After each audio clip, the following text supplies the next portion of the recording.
All right, sorry. Now take it away. Thank you. All right. Thanks, Andrew. So let me pop up my slides here. Okay, Make sure we can see all that. Slides good? so that's good. Okay. Okay, well, it's my absolute pleasure to introduce Dr. Nicole White. She comes to us from Cincinnati Children's Hospital, where she is an assistant professor in developmental behavior pediatrics in the Anderson Center, as well as the program manager for basic science shared resources. Nicole is probably well known to many of you as a visionary leader, fearless advocate, and true innovator in the core facility community. I've had the privilege of knowing Nicole for over 20 years, dating to back when she worked in a flow cytometry core. From that very first meeting, I could see her dedication and drive. And since then, I've watched her grow into a powerful leader, an academic, and an advocate. She's been the president of GLIFCA. She's chaired multiple committees with the ABRF, and she continues with her impact across academia. Nicole has consistently led from the front, developing and implementing initiatives that elevate non-faculty course staff in core facilities, planning and executing regional meetings that bring together various communities, and speaking at national conferences to spark dialogue and bridge gap between disciplines. She's also been fearless in tackling big challenges, most notably her groundbreaking work creating an apprenticeship program for individuals with intellectual and developmental disabilities to work in core labs. She brings person-centric thinking, universal design principles, and policy advocacy into everything she does, ensuring access, inclusion, and equity aren't just aspirations, but realities. With that said, today she's going to share her experiences with the adaptation and implementation of the PPMS system from Stratocore at Cincinnati Children's. So let's give a big Zoom welcome to Nicole. I think I need to look behind me for the person you're talking about, Tim. That was quite the introduction. Thanks. So yeah, if you ever want to talk about non-conventional career paths, I'm your girl. I'll be at MadSci in September talking about career development with Megan and Kevin Garish. So that'll be fun to talk about.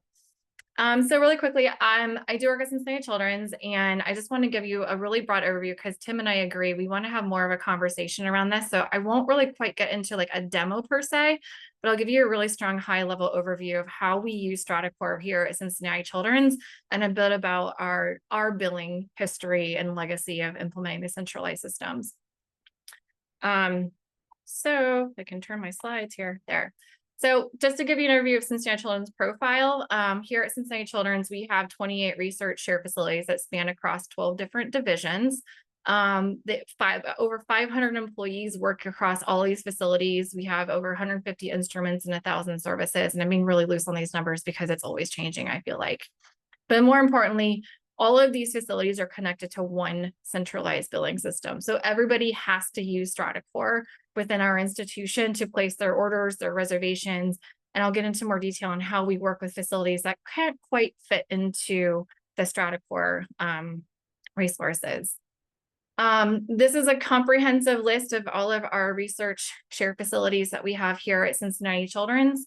We span a great breadth of basic sciences, imaging, clinical, translational, and our latest and greatest is the qualitative resources. So those are more of like your soft skills, your interview research skills, your focus group. So introducing that methodology, especially since here at Children's, we focus on a lot of patient-focused research that people are trying to understand perspectives, and you can only really do that through the qualitative lens.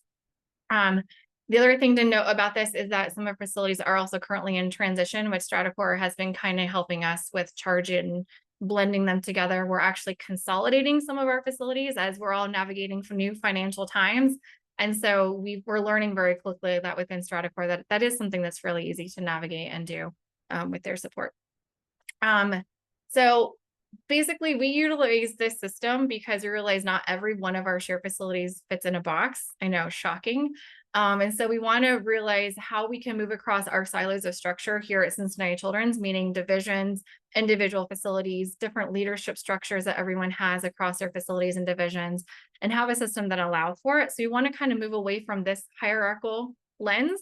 I'm a leadership theorist that I studied from PhD, and I hate this picture of hierarchy because we all know leadership is actually really a great big cobweb of networking and how we all have different perspectives and angles and who we know, how we connect and what we do.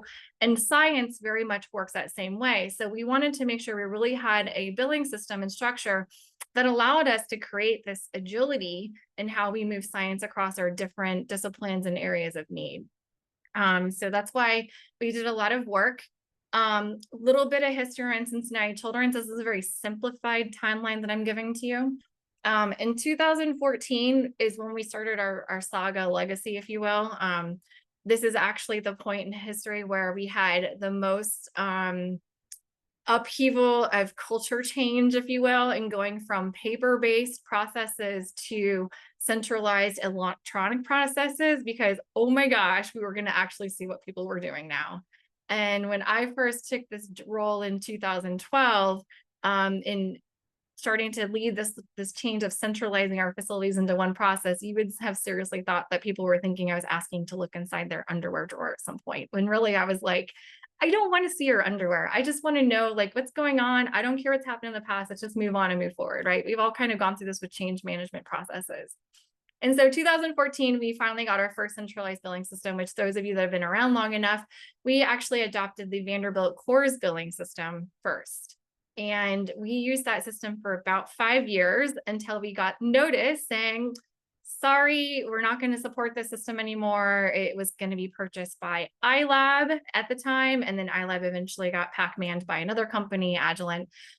So that's when we had to really do a full thread analysis and understanding, okay, which direction are we going to go? So that was in 2020, when we had to move from one electronic billing system to another. And we were looking at a couple of systems, and it came down to two, iLab and Stratocore.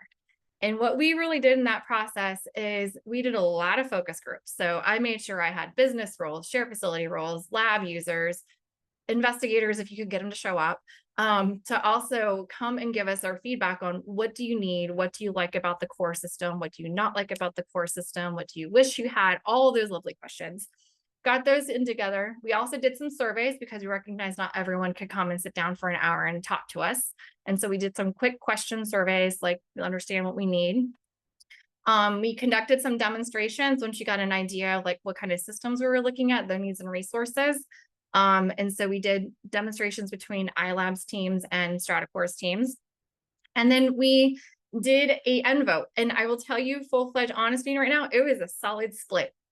50-50 between iLab and Stratocore across everybody, because everybody liked different things and different ways that things were done in each system. So it was a solid split, 50-50 as to which direction to go. So as an administrator, we were like, great, what do we do now? You know, it's a solid split. So what we had to then look at the end of the day, is we had to really ask ourselves, who as a vendor has been the most communicative with us?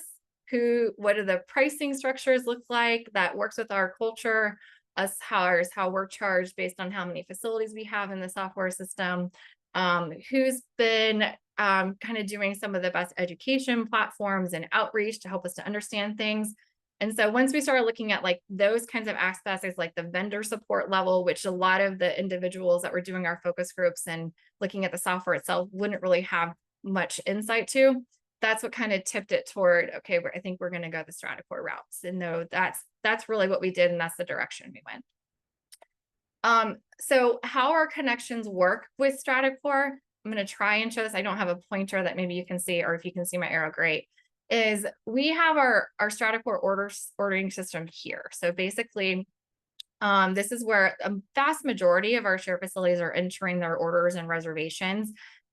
We have a split between customer facing, and the customers enter everything themselves. And we have a group of facilities that enter everything for their customers. It just depends on the nature of the business. We also have a couple of facilities that are labor-based facilities, and Stratocore does not have timesheets and time tracking. And so we actually use a third-party system called Harvest, and people record their hours for the work they're doing. So like statistician time, clinical research coordinating time, and all that information is fed into Stratocore through an API.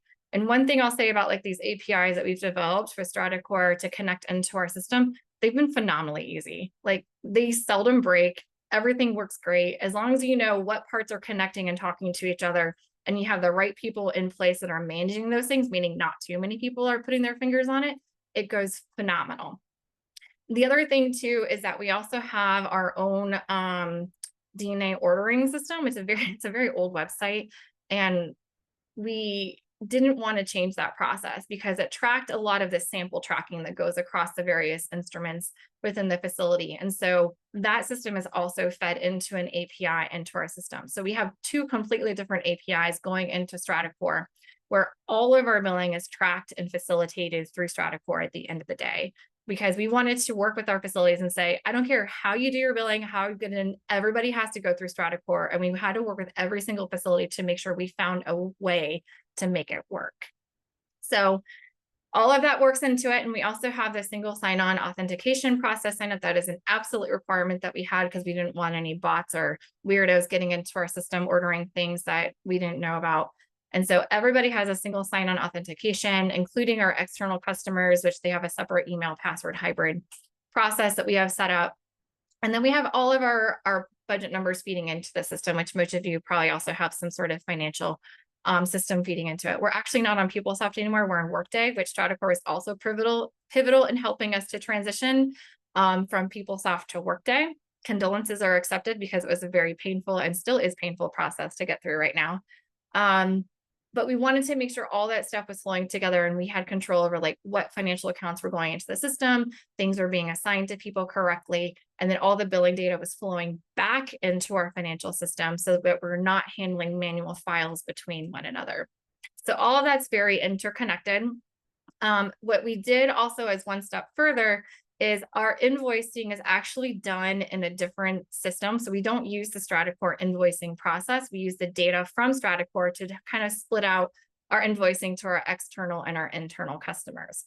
Now, because our other system, our research accounting system or Workday is generating different invoice numbers that don't match up with like the order numbers and information that might be in Stratocore, we have another process where Workday actually feeds back our invoice numbers back into Stratocore so that if we ever get questions from customers, we can use either the order number or the invoice number to look up information and help the customers out. So we're always making sure that Stratocore is a place of centrality as far as helping us to manage that customer service piece, because at the end of the day, we are still trying to provide customer service to researchers, even though they're kind of a different breed of customers. We love them. So that's kind of how all of our systems interconnect a little bit within our and how we use Stratocore. So just again, high level overview. So I'm just going to jump into the strengths and weaknesses of Stratocore. And I know this is a little bit unkind because you're not going to be able to like visually see the system, but that would take us way too much time today to show you guys everything that Stratocore can do. Their website has lots of webinars and things that you can watch where you can see some of these functions. But overall, we thought that the system was pretty intuitive. Like there's not much handholding we have to do with our customers on how to place an order or how to place a reservation and how to follow things through the process, even though we have SOPs made for all of this. We also have a lot of design control over our design. So we've done a great job of probably driving Stratocore a little bit crazy and using some of the tools and resources for things they weren't intended for, but they work because we've been able to use this system that works with our culture, the culture of our clients, the culture of our science, the culture of our workflows and our sample management needs. And it's been really, really great in that regard. There's a lot of reduction in turn-taking processes with the resources that are provided in the ordering system. So especially going from the Vanderbilt core system and into Stratocore itself, having that additional level of attaching forms and documents and things like that to orders and reservations, or even having like a project module where we can just keep kind of like piling orders on, but it's always billing to the same financial account.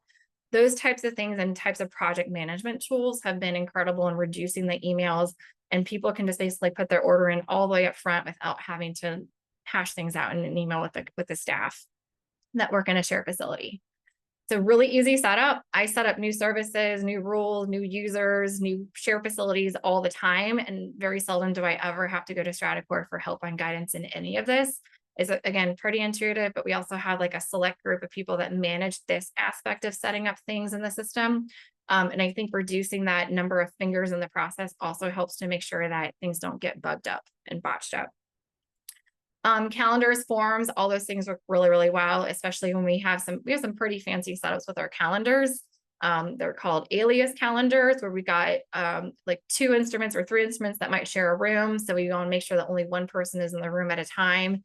So we kind of connect all 3 of those calendars together so that if one calendar is booked, nobody can book on the other 2 instruments.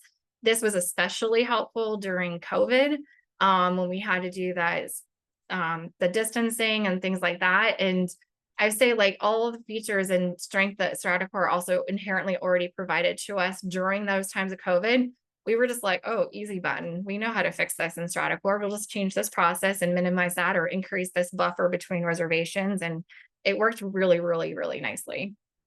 API connections, like I mentioned earlier, those have been like the best thing. Those have really made things managed so that we're using one system for tracking our usage and understanding what's happening within our shared facilities, no matter where the data is coming from. This has been really, really nice for us to use. And then the customer service response from Stratocore has been great. We generally get an email response with them within 24 to 48 hours, and then we'll ultimately have a solution typically within 72 hours, depending on how difficult the question is, because sometimes I throw things out to them, they're just, we don't know, and we have to jump on a call and talk about it, which is fine. But still, their willingness to jump onto a call and have a meeting to talk about what's going on in the background that I don't always see has been super, super helpful. And then overall, just the agility of the system. Like, I've been able to bend and mold this into ways that works for the Cincinnati Children's culture. Again, 28 facilities, 28 different ways of doing things. And it's just been great to be able to use some of the tools and resources that work best for us in that regard. Now, getting to some of the cons, I see Dave Arbers and Jeff Carter are here from Stratocore, so don't hate me too much for saying some of this, but I think most of you guys already know about. Proxy. So one thing I miss from the Vanderbilt core system that I don't have in Stratocore is I used to be able to proxy in as a user. Like, if Donald Duck came to me and had a question, I could proxy in and see what Donald Duck sees in the system. And in Stratocore, it's really, really hard to do that. They have some sort of like Laments process that you can like reduce the rights and visibility to what you see, but it's not exactly what that user that you're interacting with that has a question can see. So that proxy access is something I really, really miss. Reports in Stratocore are getting better, but when we first started with this system, there was like absolutely no templates to start with. Everything that you want as far as a report in Stratocore, you have to customize. You have to tell them exactly what information you want in a report, and then you name that report. And then once you're in the system for as long as we have, you now have a list of like 44 different million reports that you can't remember what every single report does or who can see the data from that report. So managing a lot of that perspective and managing the reports menu once you create all those custom reports has gotten a little boggy over time, but we're working with Stratocore to kind of clean some of that up right now too. PO numbers. PO numbers is something I just got off a call with a colleague at the University of Cincinnati about before this meeting, and we're talking about how hard it is to get PO numbers in so that it can actually display on an invoice. For those of you that work with a lot of external customers, some organizations will not pay that invoice unless they see a PO number on the invoice. And in Stratocore currently, there's only really one spot you can put the PO number in, and that's at the time of order. And if you don't put it in at the time you submit the order, to go back and edit it, if you forgot to put it in, you have to start all over again. You have to almost delete the order and put the whole new order in again. But there's some other hacks, like, again, getting creative with how you use your tools and resources that we've adopted at Children's, where we'll put them in like the project name. So the PO number is always in at a project name, and the project name goes to the invoice. So there are some creative solutions that you can implement, which speaks to the agility of the system that you can get creative with. But as long as you maintain or have an ability to maintain those defined processes and the number of people that can get those fingers into those processes, you'll be fine at making sure that they don't break along the way. Price roll management. Price rolls, Children's were unique. We've got a lot of price rolls. We've got 3-tiered pricing for internal, external, academic, external industry. We've got 3 P30 grants that impact different shared facilities at different rates and different services. And adding all those price rolls and updating them every fiscal year is quite a lift sometimes. but Stratocore has implemented some new batch upload processes, which has really alleviated a lot of the stress we used to deal with. And that new batch upload process, I actually used it for the first time this year. So that has been changing and improving, but still just the overall price roll management process has been a bit cumbersome on the back end. Again, this is all back end stuff that we see. This is not stuff your customers will see. So this is, more things that we have to deal with. A hiccup with the financial account management process is we have problems managing financial accounts in the sense that people will attach them to a project, or you can set up a default account number for users. But once that account expires, there's no notice. We don't know if something expires. And in theory, you can still bill to that expired financial account. And so what we do in our system is our accounting team, they'll see the accounts expired and they'll just send everything to general funds. So we don't know to fix something unless like a business member emails and says, hey, why is this going to my general fund, which at Children's is a no-no. And then we'll figure it out and we'll update it. But then there's also some business teams, again, 12 divisions, 12 different ways of managing things. They don't realize it's expired until like maybe 8 months later. And then we have to go back and fix all those things. So that's been a bit of a haggle to deal with. Same thing, it's project default financial accounts. And then small pet peeve, but something I can deal with is you can't really delete or hide things. So like once you enter something in the system, like a service or a user or even a project in some cases, your list gets really long over time. And so you just want to archive it or delete it or just get it out of view so it's not clogging up your screen so much. But in Stratocore, you can't really do that. There's some things that you can do, like price rules you can archive and they're out of your visibility.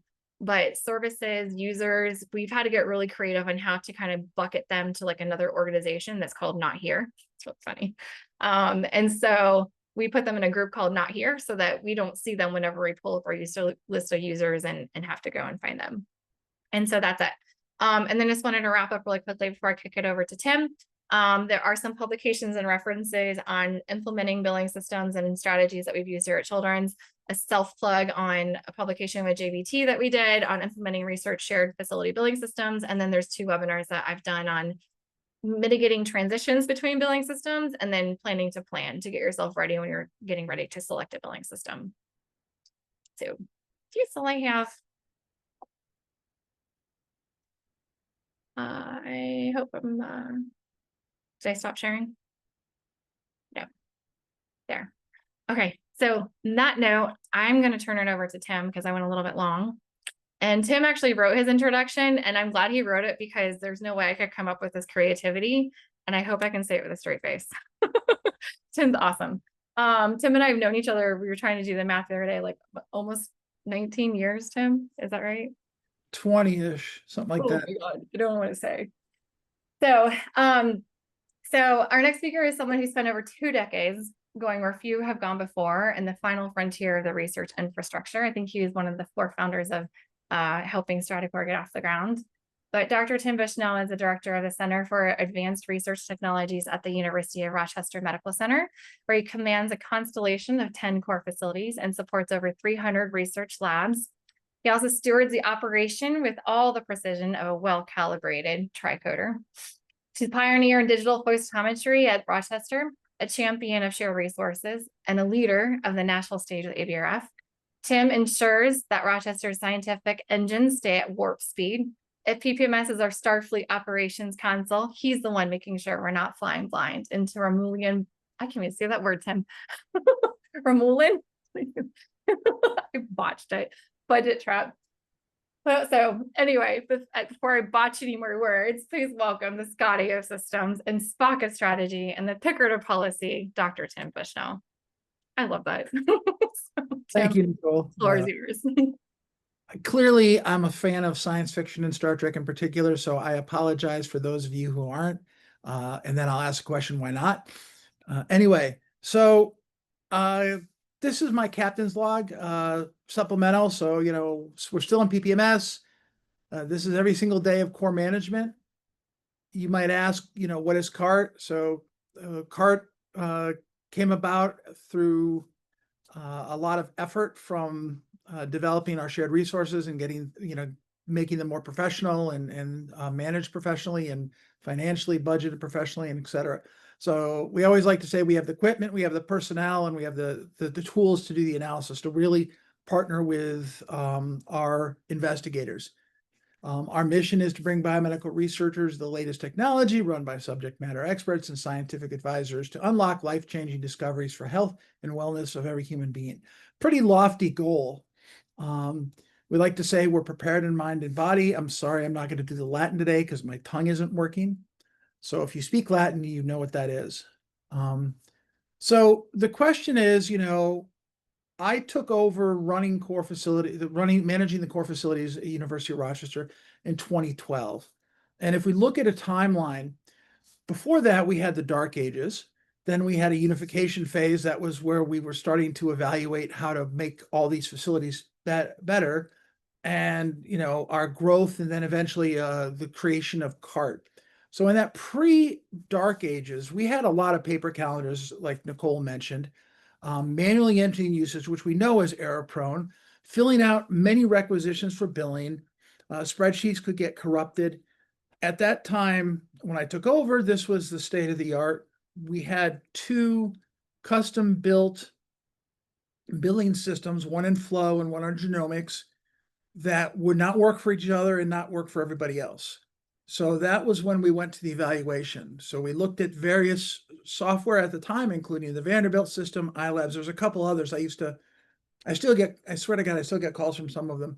And we went through and evaluated. I was not as nice as Nicole in my evaluation process. I had a small group of people, N of 3, I believe, who looked at how well it would work, how well it would implement. And then we eventually made the decision after looking at everything and then looking at, the other intangibles like price and support, to go with the Stratocore system. So it took us a couple of years to implement that within our 10 facilities. We brought them on a little bit slowly so we can make sure that we could address issues, because what works for the flow core doesn't work for the proteomics core. One does instrument billing, one does project billing. And so we had to work through all those, as well as developing some of our own tools that would take data out of the PPMS system, manipulate it, and then bring it back in to the system. So, we really have a lot of harmony now. We've really been working well with this. And shortly over time, we really are starting to spread this across the university. We're not there yet, but my goal and expectation is that all facilities will use this type of tracking, because paper sucks. And this is just to kind of show you how we've done. The top level here, these are my core facilities that have grown and contracted. But then we started to add new groups outside of CART, starting with a engineering group. So they came to us. The story is always, they write to Stratocore. Stratocore asks Dave, and Dave emails me. And so then we get the conversations in place to demonstrate to them and show them. We always build them in a sandbox, show them what's going on, teach them how to use it, and let them go. And everybody has been happy because they save money, they save time, and they save effort. So basically, you can see here kind of the usage that we have, how many transactions. Now imagine having to write, 800 different I should have started my timer. I apologize. 800 different requisitions to bill. The nice thing is that all the investigators see everything, the same interface, whether they're whether they're working for CART or some of the others institutions. It really does integrate with Workday very nicely. We're really happy with that integration. We have demonstrated that using the PPMS system saves an average of a quarter of an FTE per month. So you can imagine over multiple facilities how beneficial that is. I also like to say that it saves time during budget season, because all the data is at your fingertips. The joke is that it's so easy, even I can use it. And I'm not allowed to touch my flow cytometers anymore because I will be breaking them. So it's director proof.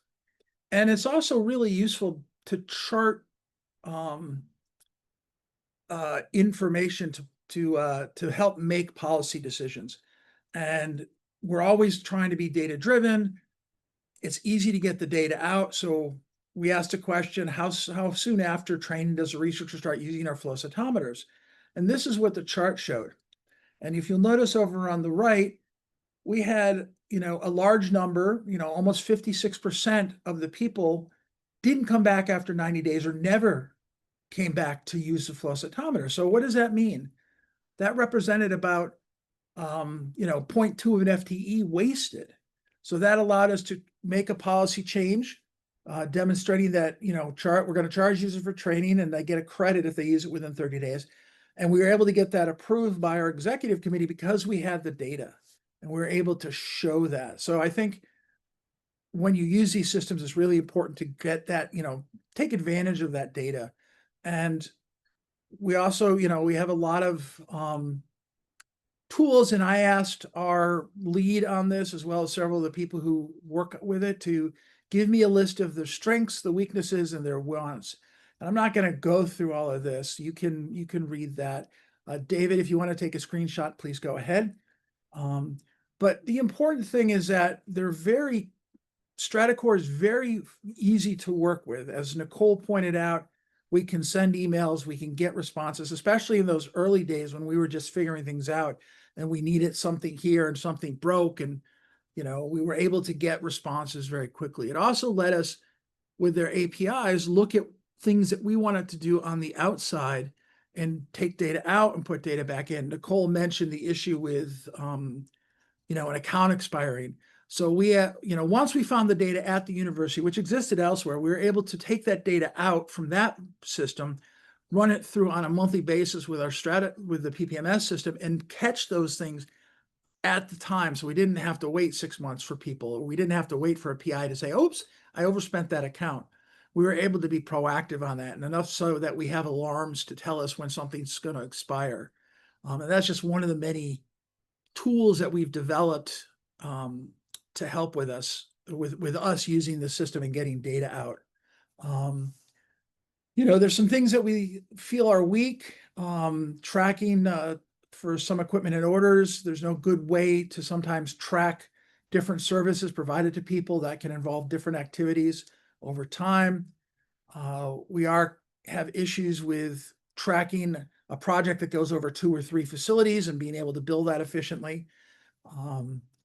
Again, you heard Nicole say that reporting options still are limited, so we do pull a lot of data out and do our own reporting from that, and that's hopefully going to change with some of the new reporting modules that are supposed to be out this summer, and hopefully that will make it even easier. But of course, some definite things that we would really like to see is improved interface with our PI, an improved searching history, things like more advanced search features, easier ways to update pricing. Nicole mentioned that. I mean, when you have a facility that has 200 service lines, it's really tiresome to update that. So if we had it in a spreadsheet, which is what we use when we do our budgeting, that would make things a lot easier. Of course, copy and paste from tables and being able to credit orders to a second FAO, which we can't really do yet. They have come a long way in being able to parse these out and set up different rules so that you can have an investigator who may have support from our cancer center grant, support from our element or environmental health grant, and have the rules and how that affects their actual final bill. So, in the end of the day, I'm at the University of Rochester, and we wanted to save about a lot of time. So I'm going to end my slideshow. Pardon, again, the Star Trek references for those of you who are not fans. And did I stop sharing my, oh, I didn't. There it is. Okay. You had a red panda up there. Yeah, those are my favorite animal. And unfortunately, our vet, who also runs our zoo, won't give me one. I've asked several times. So with that, I guess I'll turn it back to you, Andrew, to lead the discussion for questions. I don't know if any were sent in or people have written any in the chat. No questions came to me, and none were in the chat. But if folks do have questions, please either feel free to raise your hand, or if you're not comfortable talking, put them in the chat, and we can ask them.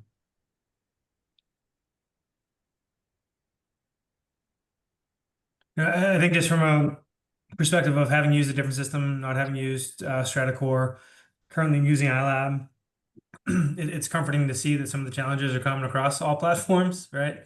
That there isn't one silver bullet that's been existing right now. There's a couple other solutions that folks are using. We hope to feature in future meetings. So um, the common, I guess, maybe comment is that there's still some solutions we could be uh, finding in the future. There will be a silver bullet, but for now, they're really tricky challenges. That's why they're not solved yet. So whether you're using iLab, Stratocore, homegrown, or something else, it's likely there's a common problem that we're all facing that we could work together to figure out how.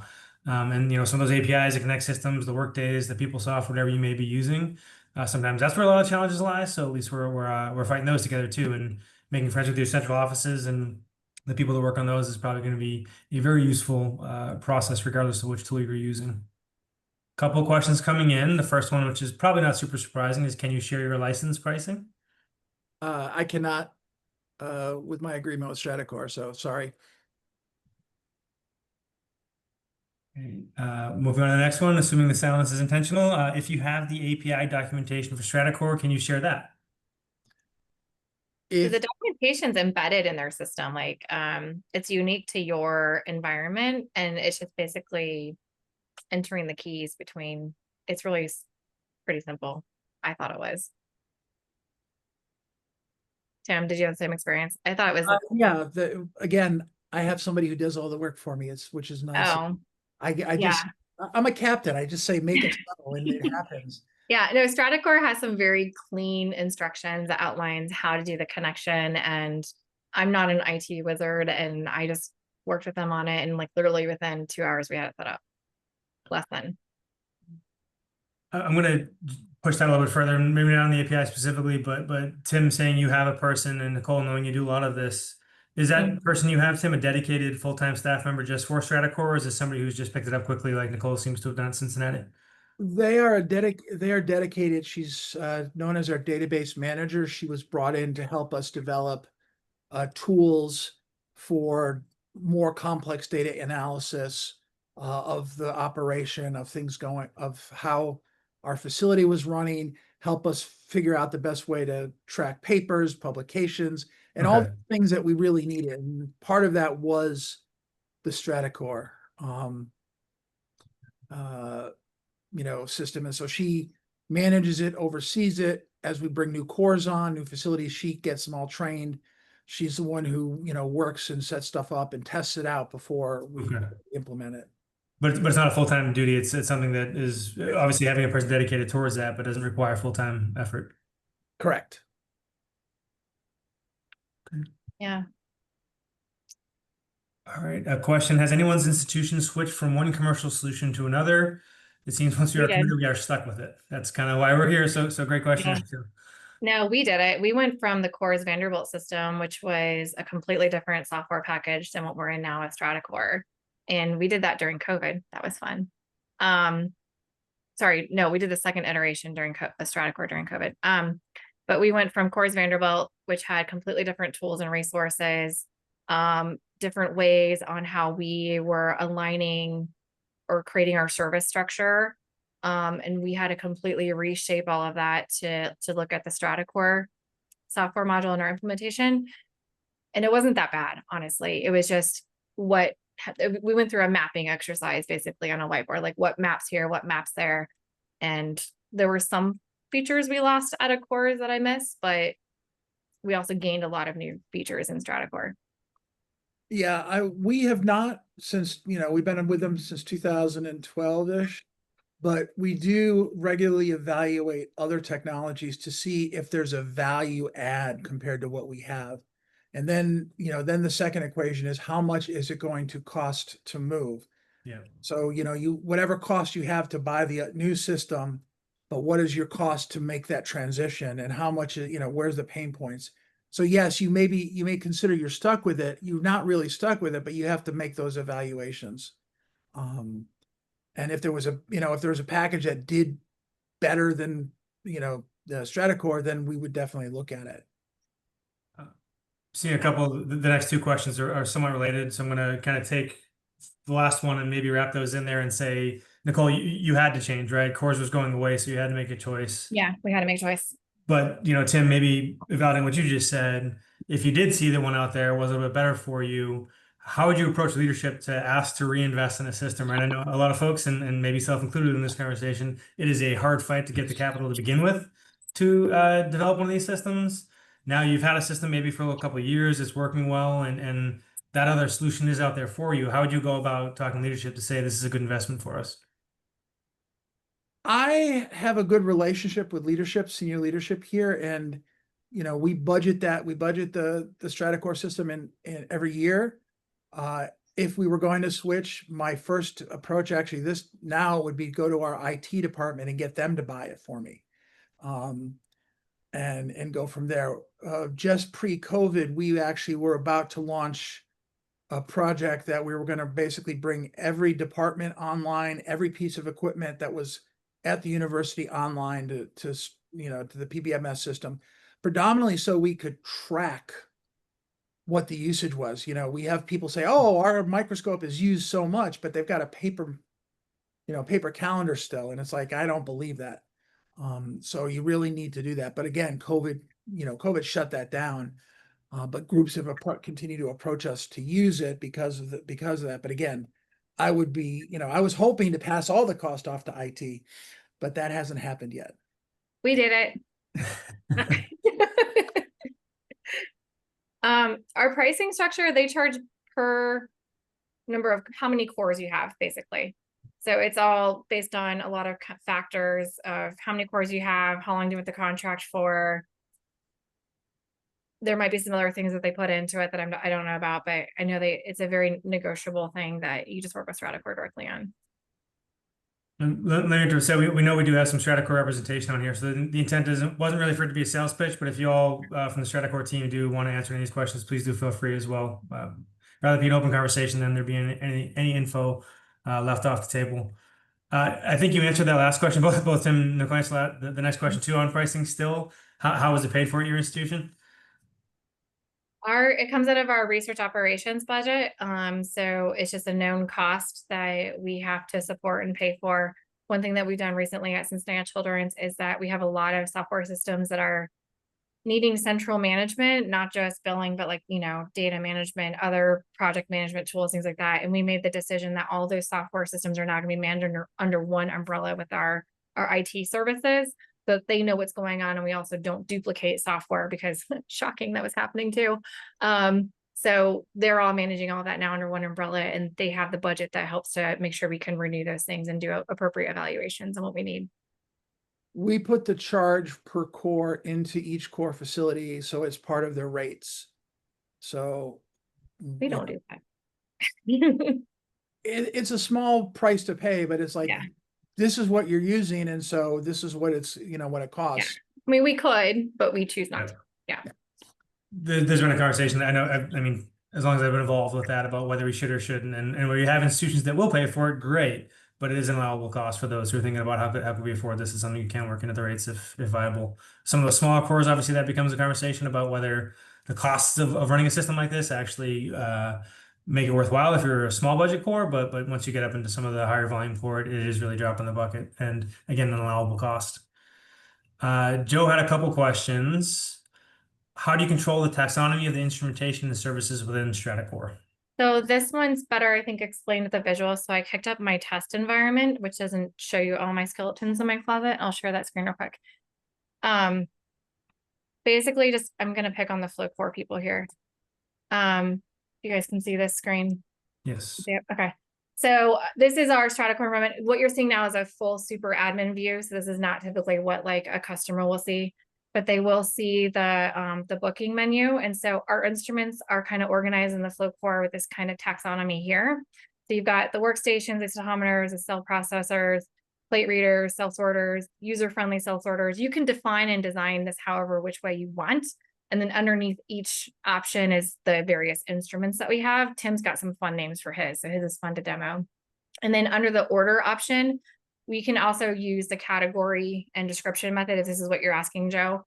And so you can like tier these out and basically find the service a lot more easier across whatever facility you're working in. And then for projects, because I'm going to skip ahead, I saw that question. One group of projects I'm going to pick on our OCTR group, which is our clinical research coordinators group, where they help facilitate a lot of the clinical research studies in pharmaceuticals. For projects, we have a lot of projects listed in this one. I hope it's been updated because again, this is our test environment. Come on. Zoom is slowing me down. Let's go. I don't know why it's not clicking over. Stratocore, help. So our projects, we basically have the name of the study underneath it. And then yes, you can track milestones. You can set up milestone billing. You can name whatever milestone you want it to be called. It doesn't have to be specific milestone billing. Again, the agility in the system itself allows you to kind of create how you want to track the progress. The thing also about projects is you can, here we go. The other thing about projects you can do is you can also upload any corresponding files or pieces of information that you need to stay with that project. So POs, IRB approvals, IND notices. If you're doing with pharmaceutical companies, you've got contracts you might want to upload so you can understand the terms of the contract that all your various coordinators need to know when they're working on the project. But you have timelines. It also gives you a nice dashboard of all the services and charges that have been billed to this project over time. So if the customer goes, well, how much has been billed to this project? You can look it up very, very quickly as to what's been happening. You can see all the orders, quotes, things that you need to know that's been happening with the project, and it stays linked with the project so long as you put the project in your order and your reservations. People forget that. Another thing is they have manifests. So if you're doing these project management tools through like the genomic facilities or pathology, you can upload the manifests that are needed to track all the samples and assays that are happening across that project scope. And then again, project files, whatever you want it to be called. Here we have weird file names that we call things when we're testing stuff in our test environment. So pay no attention to these names. And then up here gives you all the main information on the title, who has access to see this project, the financial account that's being used, if it expires, if you use an abstract, we've never used the abstract, and then affiliations, and then if it's active or not. So these are all just like other project management tools that you can use with the system. Give you guys a little peek at how things are organized. So Michelle, there's another question about pricing. Again, I know you guys can't share too much, but it's about just if you can talk about like, is it changed based on the size of the core? I think is the general question there. No, it's just number cores for us. Okay. Yep, same thing. Yeah. Rochelle, that's a really good question, but I'm gonna ask hers and then do a piggyback because we're getting about 8 minutes there. And she asked a question about feature requests that are added there, and that kind of goes to how this community, and I'm using that word intentionally, started. iLab, I think, has, I don't know how many folks we have across the world right now using it, but a common issue is that we weren't necessarily hearing from each other and or knowing what iLab was hearing from us. So long and short is we have a lot of feature requests, we have a lot of concerns, we have a lot of issues we all have in common, but we had no kind of clarity in terms of whether iLab knew they were a common problem for all of us. So I'm not going to say Rochelle's question, which doesn't necessarily go to all that, but after you answer that, I'd love you to talk about whether there's any kind of larger Stratocore community you all engage with each other. And her question is, how often are feature requests or system improvements requested by institutions considered? And of those considered, roughly what % are implemented? I mean, that's a great question. When we started in the early days, we had a lot of our requests were acted on very quickly. As the system grew, and what my understanding was, the requests would come in, and if it was easy, or if it was very specific to your facility, they could implement it, but they also collected them to see how many other people asked it for. But if U of R wants this and we're the only people to want it, it's low on their priority list. I mean, Stratocore is really great that they do hold user groups around the world, actually, where you're able to talk about these things, and we are able to make our requests, like I said, our wish list. How much of those are acted upon, I don't know. I would guess 50 to 70%, but I'm sure Jeff or David could answer that. So I hope it is over 50%. Yeah, and they do a great job doing some like monthly webinars. They have started some user groups to focus on how to design and develop these enhancements so that it meets the needs of their global community. Because keep in mind, Stratocore is very much a global software company. They have a lot of users over in Europe and Asia. as well. And we all have different ways that our research is funded and facilitated and things that we need to make sure we're tracking for our metrics. And so I'm glad I'm not in their shoes and making the decisions on what to prioritize as far as enhancements and development features, because I know I've got my list of dream things and they come through on a good majority of them. And some of them are just kind of like hanging out on the wayside because they're not important to the larger community, which is understandable, but I can still live. So David, I saw you unmuted. Yeah, I was just going to jump in. So this is Dave from Stratocore here, being a fly on a wall today. But I just wanted to address a couple things. Yeah, the first one is on the feature request. So just a bit of background on that is that, you know, we really grew up the company out of a kind of grassroots mentality over the years. And what we try to do is have one standardized platform for all clients worldwide. So with that in mind, as we're getting these feature requests that come in, and we look at every single feature request that comes in, big or small, the goal is, as both Nicole and Tim just kind of mentioned, is that we try to find out what the feature requests are that are something that is, you know, imminently needed right off the bat for a client that's urgent, right? That we can address, versus what maybe are some of these kind of back burner type of feature requests that are going to better the entire community of Stratocore across the world. So we do take everything in consideration on that. As Tim also mentioned, if there's smaller size type of modifications or items like that that we can simply do for a specific client, that's usually no problem. That might be something that takes, you know, an hour or two on, you know, the development side, and we're happy to do that. So it's always kind of an open discussion on that. I myself, I don't know what the actual percentage. I would guess it's probably a good, you know, 65 to 75% of requests that come in that we do action at some point. And we have continuous development that's happening across, you know, all our facilities worldwide. So it's something that we do really take into concern, and deeply, you know, have those discussions. The other thing I just wanted to quickly mention was a lot. I know there's a lot of questions on pricing structures. So, and not trying to sell, you know, anything here right now or whatever else, but anybody can reach out to me. It's dja@stratocore.com if you have any questions. But we are kind of unique in how we set up our pricing, is that we don't base it on the number of people that are using your facilities. We don't base it on the revenue of the facility. We don't base it on the number of services even. We strictly base it on the number of core facilities and the number of instruments within those facilities. So we keep it flat.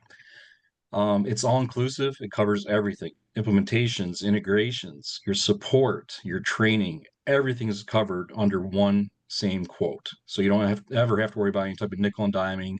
There's no cost for extra development, modifications, anything. So, and again, feel free to reach out to me, you know, directly, dja@stratocore.com.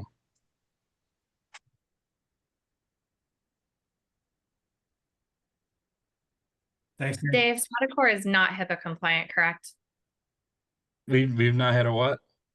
Stratocore is not a HIPAA compliant system. Is that correct? It's correct. Correct. There's some chatter about clinical research going on. We do facilitate clinical research billing through it, but we don't store any PHI in it. Yeah. We are ISO 27001 certified though, as of a few years ago, just so for data protections and whatnot. So I'm just to let people know.